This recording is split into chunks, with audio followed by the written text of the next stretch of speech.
रात का वक्त था और अभी तक मेरी आँख ठीक से नहीं खुली थी जब मुझे पता चला कि मैं एक लाइन में खड़ी हूँ। हम लोग जेल में थे। मैं एक मुजरिम थी, लेकिन रात के इस वक्त ये लोग हमें कहाँ ले जा रहे थे, समझ से बाहर था। हमें ऐसे खड़ा किया गया था जैसे खाना लेने के लिए इंसान लाइन में खड़ा होता है, लेकिन आधी रात को कौन सा खाना, ये तो हम अच्छी तरह जानते थे कि मामला कुछ और था।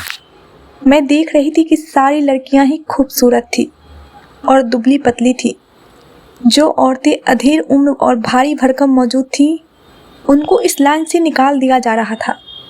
हम लोग आगे चलते जा रहे थे और एक कमरे की तरफ बढ़ रहे थे। मेरे पास से एक औरत गुजरी जो यहाँ पर सिपाही थी।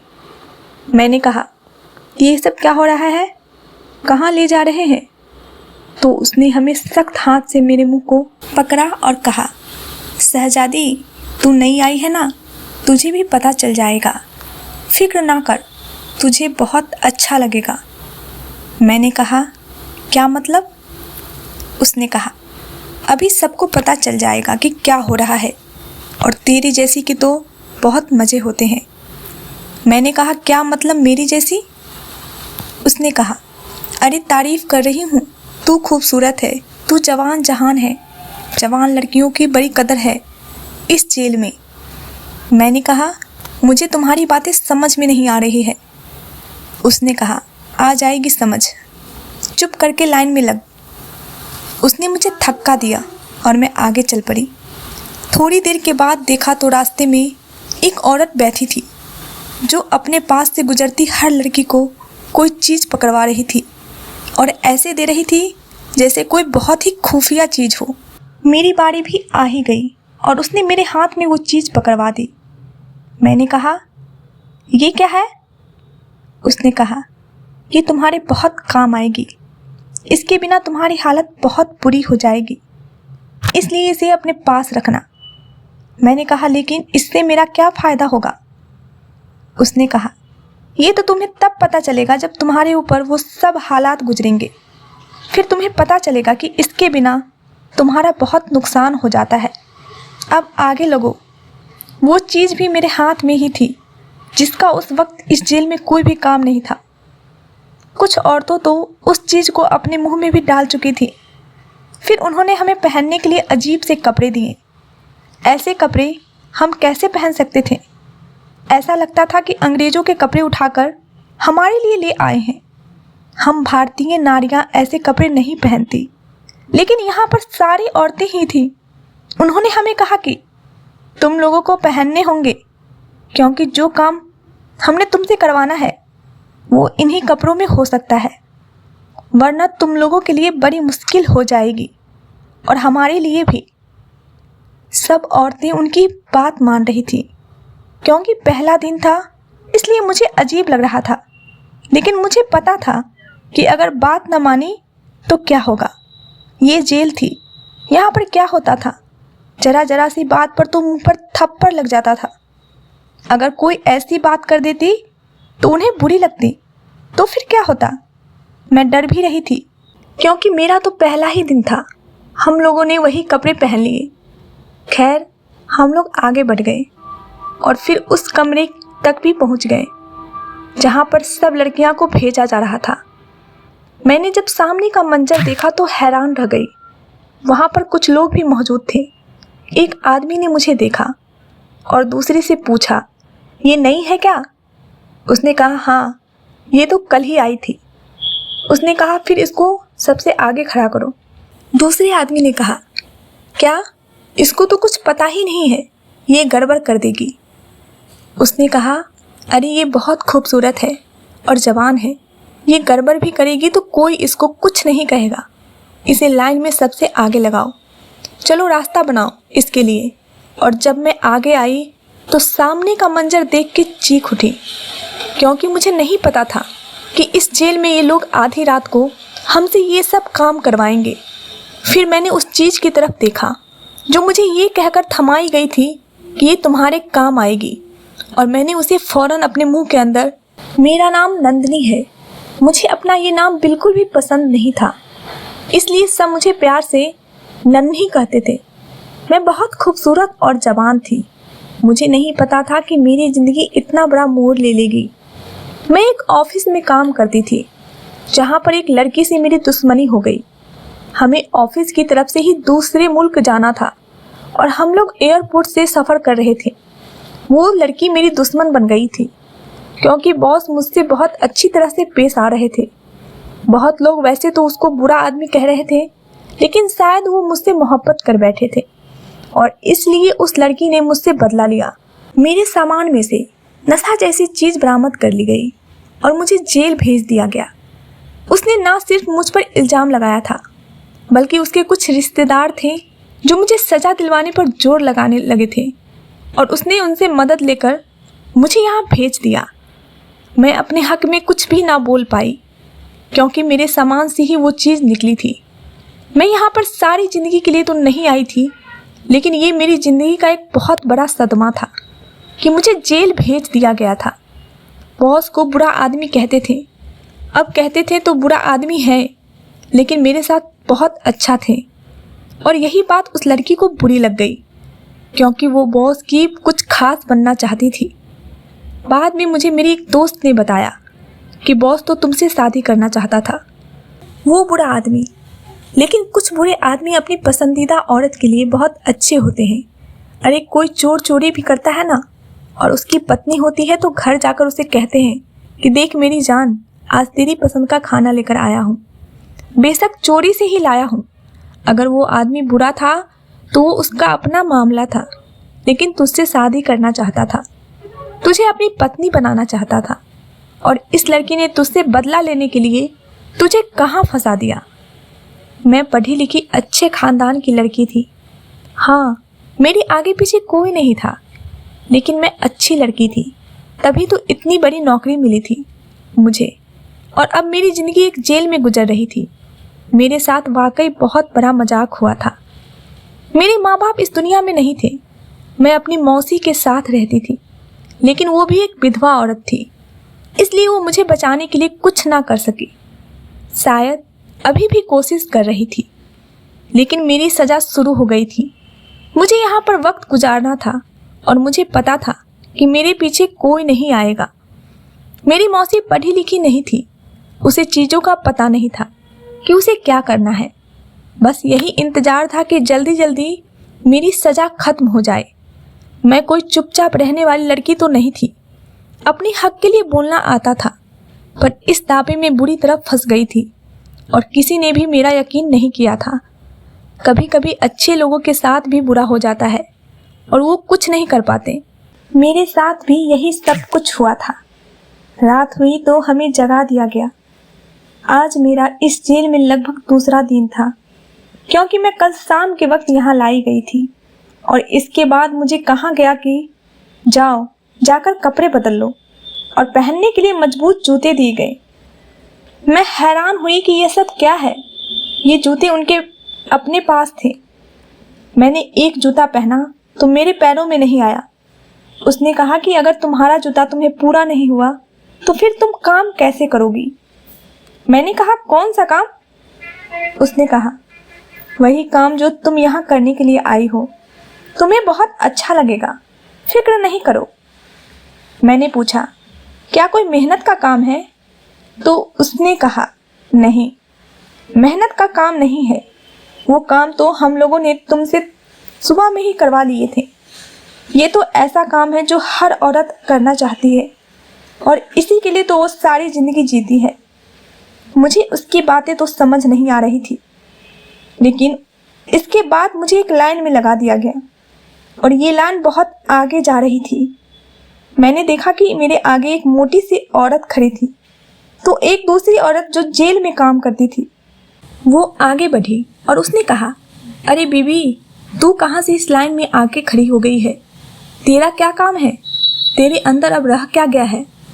उसने कहा तेरे गोश्त ने तो हड्डी छोड़ दी है, अदरक हो गई है तू, कहीं से भी बढ़ रही है। ऐसा कहकर वो औरत खुद ही हंस दी। कहने लगी है क्या तेरे अंदर जो तू इस लाइन में लग गई है? चल निकल यहाँ से। उसने कहा नहीं नहीं, प्लीज़ भगवान के नाम पर मुझे भी जाने दो, मेरा भी कोई फ़ायदा हो जाएगा। उस औरत ने कहा, तेरा अब कोई फ़ायदा नहीं हो सकता, तेरे फ़ायदे की उम्र गुजर गई है। अब तू ना तो किसी का फ़ायदा पहुंचा सकती है और ना ही तेरा अपना कोई फ़ायदा हो सकता है। इसलिए तू भी इस लाइन से निकल जा और यहाँ से फुट ले, तेरी बड़ी मेहरबानी होगी। उसने कहा, नहीं, मुझे पैसों की ज़रूरत है। उस औरत ने कहा, मुझे काम करने दो, मैं बहुत अच्छा काम करूँगी। तब उस औरत ने कहा, अब तेरे अंदर रह ही क्या गया है जो तू अच्छा काम करेगी? तुझसे तो अपना आप नहीं संभाला जाता। बड़ी आई किसी को खुश करने वाली, चल निकल यहाँ से। उसे उस लाइन से निकाल दिया गया और उसकी जैसी बाकी औरतों को भी निकाला जा रहा था।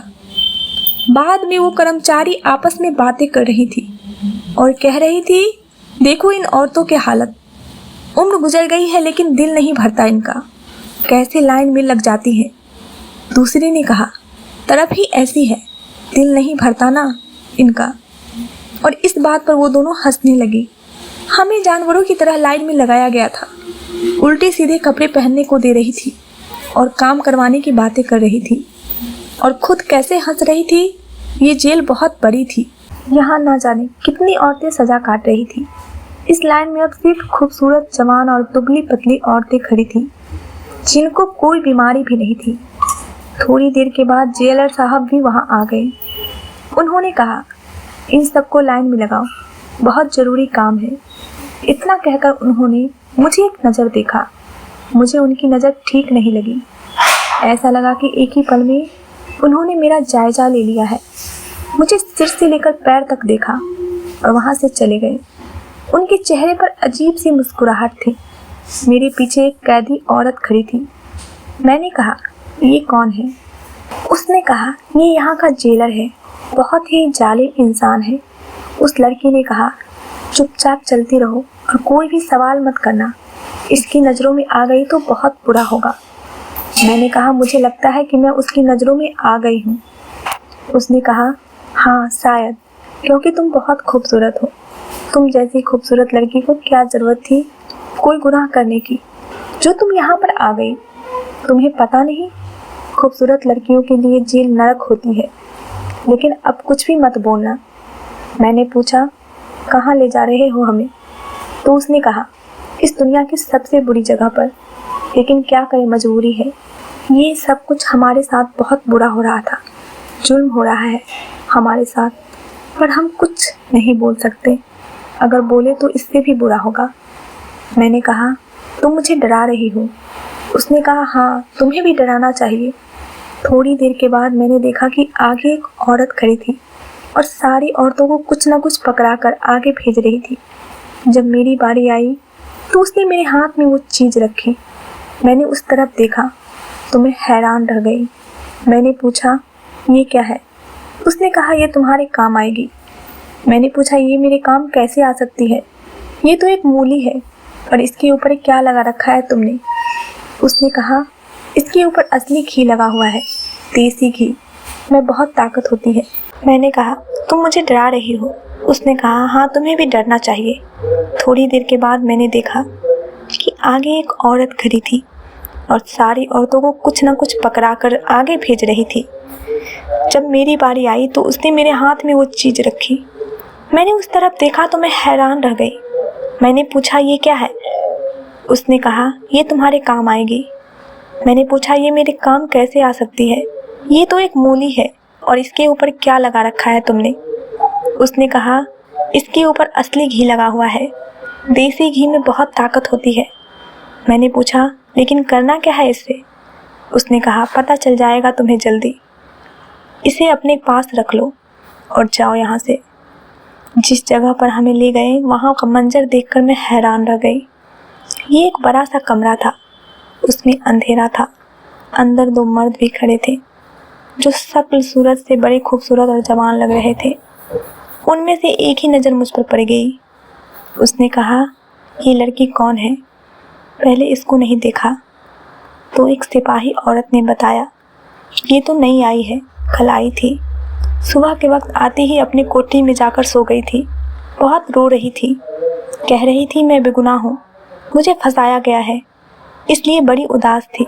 हमने कहा रो लो, थोड़ा दिल हल्का हो जाएगा। उसने कहा इसको जरा आगे लेके जाओ। मैंने कहा नहीं, मैं नहीं आऊँगी। क्यों बुला रहे हो मुझे, और क्या करवाना चाहते हो तुम लोग हमसे? मैं नहीं करूँगी ये काम, छोड़ दो मुझे। जब मैंने चीखना चिल्लाना शुरू कर दिया तो औरतें ने मुझे पकड़ लिया और लाकर उस आदमी के सामने खड़ा कर दिया। उसने कहा वो चीज़ लेकर आओ जरा, और जब मैंने उस तरफ देखा तो हैरान रह गई। सुबह हुई तो मैं अपने कमरे में थी। मेरे पूरे जिस्म में दर्द हो रहा था, मेरे हाथों की उंगलियां सूज चुकी थी, मेरी गर्दन में भी बहुत दर्द हो रहा था। वो लड़की मेरे सामने ही बैठी थी, क्योंकि वही मेरे साथ जेल में रहने वाली थी। उसने कहा बड़ी देर से उठी हो तुम, अब चलो काम करते हैं। मैंने कहा जो रात भर हम लोगों ने किया वो क्या था? ये सब कुछ मुझसे रोज़ रोज़ नहीं होगा। मैं फूट फूट कर रोने लगी।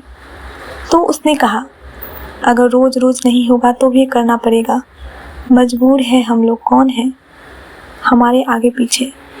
और लगता है बड़े अच्छे माहौल में रही हो जो तुमसे अब ये सब कुछ करवा रहे हो। तुझे इतना बुरा लग रहा है? मैंने कहा हाँ, अच्छे माहौल में ही रहती थी, अपना कमाती थी, अपना खाती थी, अच्छे से फ्लैट में रहती थी। मेरे फ्लैट में तो ऐसी ही ज़िंदगी थी, सब कुछ ठीक था। पता नहीं क्यों मैं किसी की नज़र में आई और उसकी मोहब्बत मुझ यहाँ तक ले आई है। उन्होंने कहा तू भी मोहब्बत करती थी क्या उससे? तो मैंने बताया नहीं, मैं तो मोहब्बत नहीं करती थी। मुझे तो ये भी नहीं पता था कि वो मोहब्बत करता है, लेकिन मोहब्बत के दुश्मनों ने पहले ही मुझ पर वार कर दिया और देखो मैं कहाँ आ गई। एक ने कहा इस समाज में सारे मोहब्बत के दुश्मन ही हैं, चाहे मोहब्बत शादी के बाद की हो या पहले की। तुम जानती हो जब कोई औरत जेल में आती है तो फिर वो इस दुनिया और इस समाज के निशाने पर आ जाती है, क्योंकि एक औरत का जेल में आ जाना बहुत बड़ा गलती है।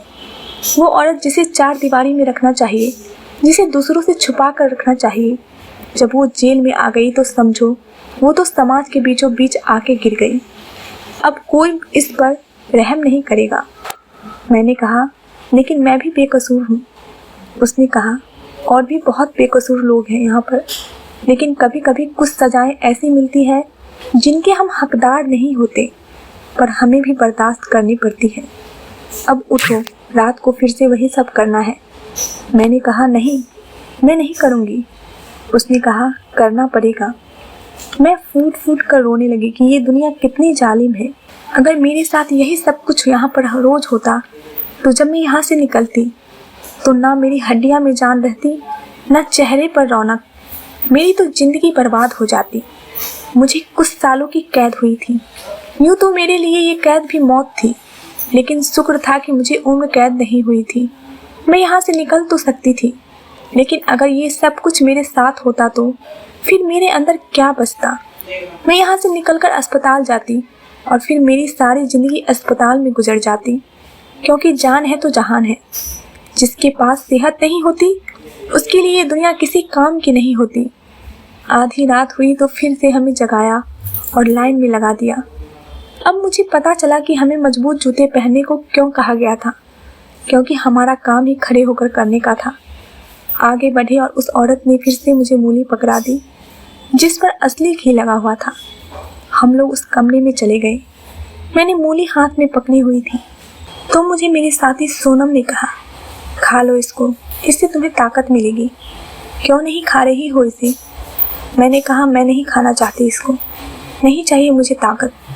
मैं चाहती हूँ कि मैं बेहोश हो जाऊँ ताकि मुझसे ये लोग काम ना करवा सके।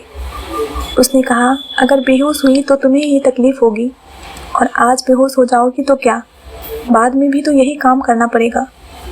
मैंने कहा क्या ये लोग इतने जालिम हैं कि एक इंसान बीमार हो उससे फिर भी ये काम करवाएंगे? उसने कहा जब तक जिंदा हो तब तक करवाएंगे। खा लो इस मूली को, मूली के अंदर बहुत पानी होता है, इंसान को ताकत मिलती है, और देसी घी के फायदों को तो तुम्हें पता ही है। अगर तुम ये नहीं खाओगी तो तुम्हारा अपना नुकसान होगा।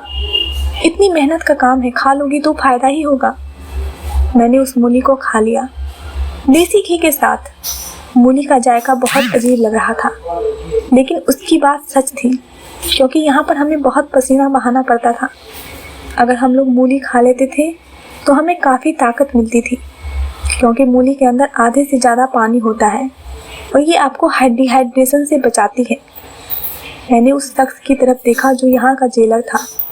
उसने कहा, आज तुम सबको जल्दी जल्दी हाथ चलाना है, तेज तेज हाथ चलाना है, ताकि काम जल्द से जल्द हो सके। तुम सबको भी इनाम मिलेगा। मैं बोल पड़ी, जबकि मुझे उस लड़की ने कोहनी मारी कि तुम क्यों बोल पड़ी, पागल तो नहीं हो। मैंने कहा, जेलर साहब, हमें कितना कितना इनाम मिलेगा। उसने कहा, बहुत ज़्यादा इनाम मिलेगा। तुम ही हो ना वो जो नई आई हो। मैंने कहा, हाँ। उसने कहा, तुम तो काफ़ी हट्टी कट्टी और जवान हो, तुम ज़रा ज़्यादा मेहनत किया करो तो तुम्हें ज़्यादा ही इनाम मिलेगा, और अगर फिर भी इससे ज़्यादा इनाम चाहिए तो हम है ना। मैं घबरा गई। मैंने कहा, नहीं, मैं तो बस यही कहना चाहती थी कि हम आपके लिए ये काम तो करते ही हैं। मैं बहुत ज़्यादा मेहनत करूँगी, मुझे इनाम नहीं चाहिए। क्या आप मुझे यहाँ से जल्दी निकाल सकते हैं? यह सुनकर वह हंसने लगा और उसके बाकी साथियों ने भी हंसकर मेरा मजाक बनाया। उन्होंने कहा, रिश्वत दे रही हो? मैंने कहा, नहीं नहीं, रिश्वत नहीं, मदद मांग रही हूँ, मेरी मदद करिए। देखिए, आपने खुद ही कहा है कि मैं जवान हूँ, मुझे यहाँ नहीं होना चाहिए और मैं बेगुनाह हूँ। उन्होंने कहा, अगर तुम बेगुनाह थी तो यह साबित करना तुम्हारा काम था। अगर तुमने साबित नहीं किया तो समझो तुम गुनाहगार हो, क्योंकि कोई नहीं मानेगा कि तुम बेगुनाह हो। मैंने कहा, फिर भी मेरे बारे में कुछ तो सोचो। उसने कहा, कुछ ना कुछ तो सोचना ही पड़ेगा तुम्हारे बारे में, लेकिन अभी कुछ नहीं सोच सकते। अभी तुम यहाँ काम करो, फिर देखते हैं तुम्हारा क्या कर सकते हैं। मैं थोड़ी खुश हो गई और मैंने सोनम से कहा, देखो, बात करना इतना मुश्किल भी नहीं था। उसने कहा, तुम पागल हो, वह कभी तुम्हारी मदद नहीं करेगा, और जितना तुम उसकी नज़रों में आओगी उतना ही तुम उसके दिमाग में फंस जाओगे। यहाँ पर ये लोग हमसे सिर्फ मेहनत मशक्क़त का काम करवा रहे हैं, लेकिन तुम्हारे साथ यह जेलर क्या करेगा, यह सुनकर तुम्हारे रोंगटे खड़े हो जाएंगे। सोनम मुझ पर गुस्सा हो रही थी, जैसे मैंने बहुत बड़ी बेवकूफ़ी कर दी हो। दरअसल यह जेल बहुत पुरानी थी, इतनी पुरानी कि अंग्रेज़ों के ज़माने से भी पहले की थी। और इस जेलर को किसी ने बताया था कि इस जेल के अंदर से एक रास्ता जाता है, एक सुरंग है जिसमें बहुत सारा सोना, हीरे मोती और जवाहरात हैं। उसने यह भी बताया कि कुछ लोग यहाँ से खजाना लेकर भागने की कोशिश कर रहे थे और उनके ऊपर पत्थर गिर गए थे, जिसकी वजह से वो लोग और खजाना यहीं पर हमेशा के लिए कैदी हो गए। सोने, हीरे और मोती पूरे खजाना है यहाँ पर, और इसी के लिए यह औरतें से मुझसे भी आधी रात को सुरंग की खुदाई करवाता था। हम लोग खुदाई वाले औजारों से लेकर सारी रात खुदाई करते थे और सुबह 5 बजे हमें हमारी कोठरी में वापस भेज दिया जाता था। इसके अलावा जेल के सारे काम भी हम औरतें ही करते थे, और इसके बाद यह मेहनत मशक्क़त का काम कर कर के बहुत निढाल हो जाते थे। और अगर कोई 2 पल को रुक जाता, सांस ले सके, तो ये लोग उस पर गुस्सा करते, उसे डंडा दिखाते और कहते कि काम करो। यह काम बहुत मेहनत का था, इसलिए सिर्फ जवान लड़कियों से करवाया जाता था। अधेड़ उम्र की औरतों के बस का यह काम नहीं था। मैं तो 2-4 घंटे भी यह काम नहीं कर सकती थी। सुरंग के बारे में कोई भी झूठ नहीं था। यह सच था कि सुरंग यहाँ पर मौजूद थी, क्योंकि उसका मुंह नज़र आना शुरू हो चुका था, लेकिन वह अंदर से पूरी तरह से मिट्टी और पत्थरों से भरी हुई थी। और ये पत्थर और मिट्टी वक्त के साथ इतने कठोर हो गए थे कि इन्हें तोड़ना बहुत मुश्किल काम था। और हम यह काम इस तरह भी करते थे कि ज़्यादा शोर न हो। इसके बारे में जेल के अधिकारी और बाकी लोग नहीं जानते थे। यह बात सिर्फ जेलर और यहाँ के 2-4 सिपाही और लेडी कांस्टेबल को ही पता थी, और हम लोग वैसे ही यहाँ पर कैदी थे, मुजरिम थे। हमें ये लोग इस्तेमाल कर रहे थे। मुझे सोनम ने बताया कि यह सुरंग तो यहाँ पर है, लेकिन यह नहीं पता कि इसके अंदर वास्तव में खजाना है या नहीं। लेकिन यह जेलर जुनूनी है, पागल हो चुका है, इसलिए हमसे यह काम करवा रहा है। इस सुरंग की खुदाई में बहुत नुकसान हुआ है। एक बार तो यहाँ से बहुत बड़ा सांप निकल आया था और एक औरत को काट लिया। यह सुनकर मैं डर गई। मैंने कहा, फिर उस औरत का क्या हुआ? उसने कहा, क्या हो सकता था उसका? उसे डॉक्टर के पास ले जाते तो सब पूछते कि इस जेल में सांप कहाँ से आया। बस इसी चक्कर में उसे अस्पताल ले जाने में इन्होंने देरी कर दी और वह रास्ते में ही इस दुनिया से चली गई। मैंने कहा, अगर ऐसे फिर हुआ तो? उसने कहा, क्यों नहीं होगा, हो सकता है। यह बहुत पुरानी है, अंग्रेज़ों के ज़माने से भी बहुत पहले की है। यहाँ पर तो ऐसे जानवर और सांप निकल सकते हैं।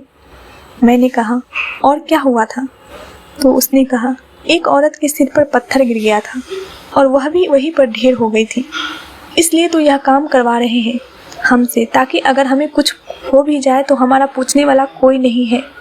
लेकिन अगर सरकार को पता चल गया कि यहाँ पर सब कुछ हो रहा है तो फिर बहुत बुरा होगा और फिर सरकार इस खजाने को भी अपने कब्जे में ले लेगी। इसलिए तो जेलर साहब जल्दी से जल्दी यह काम करना चाहते हैं। दिन में तो बाकी लोग भी पहरे पर होते हैं जिनमें हमसे यह काम नहीं करवा सकते। रात में करवाते हैं और ये मूली और देसी घी इसलिए खिलाते हैं ताकि हम निढाल ना हो और मेहनत करने में आसानी हो। मैंने कहा, कोई तो होगा जिसे हम यह बात बता सके। उसने कहा, फ़िलहाल तो कोई नहीं है, लेकिन सुना है कि कभी कभी दौरे पर उनका एक बड़ा अफसर आता है। उसे ये बात पता नहीं है, लेकिन अगर उसे बात बता दी गई तो वह कोई एक्शन ज़रूर लेगा। मैंने पूछा कि वह कब आएगा। सोनम ने कहा कि उसे आए हुए बहुत अरसा हो गया है। हमें नहीं पता वह दोबारा कब आएगा, क्योंकि वह बहुत दिनों के बाद आता है। पर जिसने भी उसे यह शिकायत लगाई उसकी खैर नहीं होगी। यह जेलर उसे यहीं पर मारकर कहीं फेंक ना दे। मैं किसी सोच में पड़ गई तो उसने मुझे कहने लगी कि तुम ऐसा बिल्कुल भी मत करना, क्योंकि तुम्हारे आगे पीछे कोई भी नहीं है। तुम भी जवान हो, तुम्हारी सज़ा इतनी लंबी नहीं है, ख़त्म हो जाएगी तो यहाँ से चली जाना। मैंने कहा कि तुम ठीक कह रही हो, लेकिन मैं यह सब बर्दाश्त नहीं कर सकती। यह सब बहुत बुरा है। हमारी हालत ख़राब हो रही है, हमारे हाथों पर छाले पड़ रहे हैं। सोनम ने कहा कि हाँ, लेकिन कुछ अंजाम मौत से भी बुरे होते हैं और हमें उनसे बचने चाहिए। मैंने उसकी बात समझ ली। यह जेलर वाकई जुनूनी आदमी था, खजाने के पीछे पागल हो गया था, क्योंकि जिस तरह से उसे बताया गया था कि यहाँ पर एक सुरंग है। सुरंग तो यहाँ पर थी और इसका मतलब यह नहीं था कि यहाँ खजाना भी होता, लेकिन इसे यह बात कौन समझाए। यह बहुत ही मेहनत का काम था और मैं इस काम को करके थक गई थी, निढाल हो जाती थी। एक दिन पता चला कि इस जेल का बड़ा अफसर दौरे पर आ रहा है। पहले ही सबको बता दिया गया था कि कोई अपनी जुबान नहीं खोलेगा और जो अपनी जुबान खोलेगा उसकी खैर नहीं होगी। सभी लोग उनसे बहुत डरते थे। अगर कोई औरत ठीक से काम नहीं करती तो वो उसे मारते भी थे, इसलिए किसी ने भी शिकायत नहीं की थी। लेकिन यह डरने की बात थी कि अगर हम लोगों ने जुबान खोली तो हमें सज़ा मिलेगी। क्या हम यह नहीं सोच सकते थे कि हमारे साथ हो रहा है यह बुरा हाल भी किसी से कम नहीं था? हमारे हाथों पर छाले पड़ चुके थे, हमारी हड्डियों में दर्द होता था, हम सारी रात दर्द से चिल्लाते रहते थे।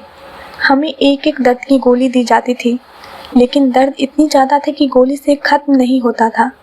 बड़ा अफसर दौरे पर था और मैं अपने काम में लगी हुई थी। आज मेरी ड्यूटी रसोई में थी और उसे ये देखना था कि कैदियों के लिए किस तरह का खाना बनाया जा रहा है, सफाई सुथराई और मानवाधिकार का ध्यान रखा जा रहा है कि नहीं। जैसे ही वह सामने आया, मैं उसे देखकर हैरान रह गई। मुझे लगा कि वह कोई बूढ़ा होगा, लेकिन वह तो जवान था। उसका नाम संजू कपूर बताया जा रहा था। मैंने तुरंत जाकर उसके कदमों में बैठ गई और वह भी हैरान हो गया। मैंने कहा, सर हमारी मदद करें, यहाँ हमारे साथ बहुत बुरा हो रहा है, बहुत गैर इंसानी रवैया अपनाया जा रहा है। मैं पढ़ी लिखी समझदार औरत हूँ, मैं बेगुनाह हूँ। मैं यहाँ आई, मुझे लगा कि बस मेरी सज़ा यही है कि मुझे यहाँ कैद रखा जाएगा, लेकिन ये लोग हमसे रोज़ रात को बहुत ही ज़्यादा मशक्क़त का काम करवाते हैं। हमारी शक्ल देखें, हमारे हाथ देखें, आपको क्या लगता है हमारे हाथों पर ये छाले क्यों पड़ गए हैं? सभी लोग मुझे ऐसे देख रहे थे जैसे अब मैं जिंदा नहीं रहूँगी। और जेलर भी पास ही खड़ा था। उसने कहा, सर यह पागल है, फिजूल बातें कर रही है। मैंने कहा, तुम चुप रहो, मैं अब किसी से नहीं डरूंगी। साहब देखें, हम इस देश में नहीं रहते और एक आम इंसान सोचता है कि पुलिस वाले हमारे मददगार नहीं हैं, बल्कि सिर्फ रिश्वत लेकर अपनी जेबें भरते हैं। क्या आप इस बात को गलत साबित नहीं करना चाहते? क्या वास्तव में ऐसा है? अगर ऐसा है तो मुझे बेहिचक इस दुनिया से रवाना कर दें, लेकिन अगर ऐसा नहीं है तो भगवान के लिए मेरी मदद करें। उसने कहा, आप मेरे साथ चलिए, और मुझे वहाँ से ले गए और जेलर के ऑफिस में ही बैठा दिया। उसने कहा, मुझे पूरी बात बताएं, क्या मामला है। मैंने उसे सब कुछ बता दिया तो वो हैरान रह गया। उसने कहा, अगर इस जेल में कोई सुरंग है और उसमें सोना भी है तो यह सरकार का है और इसे निकालने के लिए हम कोई और तरीका भी अपना सकते हैं। अब इस जेलर की खैर नहीं है, लेकिन आपको मेरा साथ देना होगा। मैंने कहा, अगर आप मुझे यहाँ पर छोड़ देंगे, ये लोग मुझे जान से मार देंगे। ये सब लोग इससे डरते हैं, यह हमारे लिए यमराज बना हुआ है। उसने कहा, ठीक है, फिर मैं आपकी सुरक्षा का भी इंतजाम कर देता हूँ। यह बड़ा आदमी वास्तव में बहुत अच्छा था और उसने कहा कि वह मेरी सुरक्षा भी करेगा, क्योंकि अगर मुझे ऐसे ही छोड़कर जाता तो मेरी हड्डियाँ भी नहीं मिलती। जेलर मुझे जिस तरह देख रहा था उसने मुझे कहीं गवा देना था। मेरे साथ बहुत बुरा हो सकता था।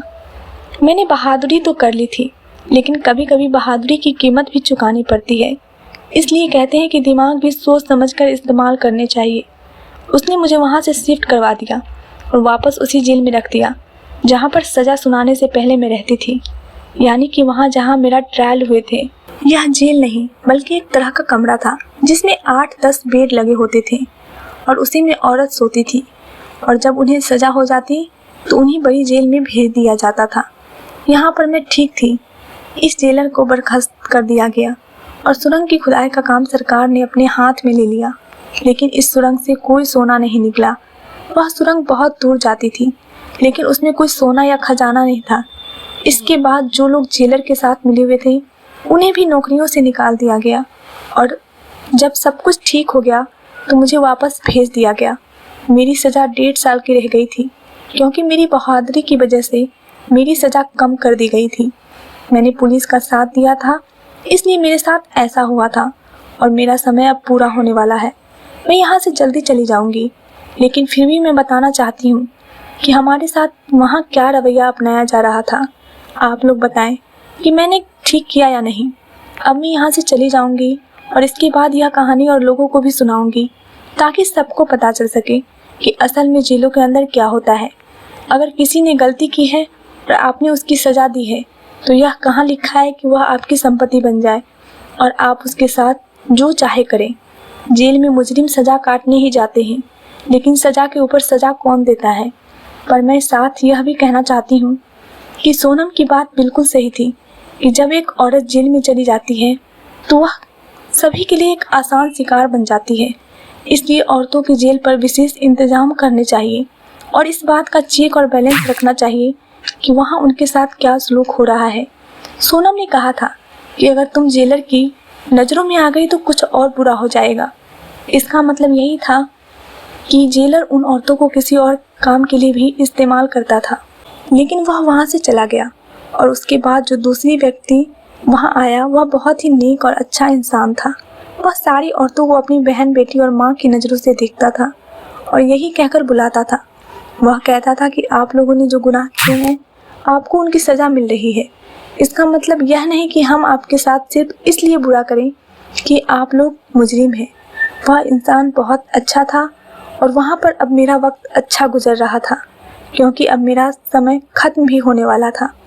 आखिर मैं यही कहना चाहूँगी कि यह दुनिया वाकई बहुत बुरी है। यहाँ पर कोई किसी का नहीं है। इंसान को हर कदम सोच समझ कर रखना पड़ता है, अपने आप को जगह जगह पर बचाना पड़ता है। पर हैरानी और खुशी की बात यह है कि मेरे बॉस ने भी मुझे यहाँ से निकालने की बहुत कोशिश की थी और वह मेरे घर रिश्ते का पैगाम भेजना चाहते थे। वह मुझसे शादी करना चाहते थे, इसलिए उस लड़की ने मुझसे दुश्मनी निभाई थी। मुझे लगता है कि मैं यहाँ से निकलकर उनसे शादी कर लूँगी, क्योंकि वह मेरी मौसी से मिलने गए थे और उन्हें तसल्ली देकर आए थे। भगवान करे हम सबकी इज्जत महफूज रहे। मेरे जीवन का बहुत ही बुरा समय था, लेकिन गुजर गया। कुछ भी हो, समय तो गुजर ही जाता है। दोस्तों, वीडियो कैसा लगा कमेंट करके ज़रूर बताएं। वीडियो को लाइक करें, चैनल पर नए हैं तो चैनल को सब्सक्राइब जरूर करें। धन्यवाद दोस्तों।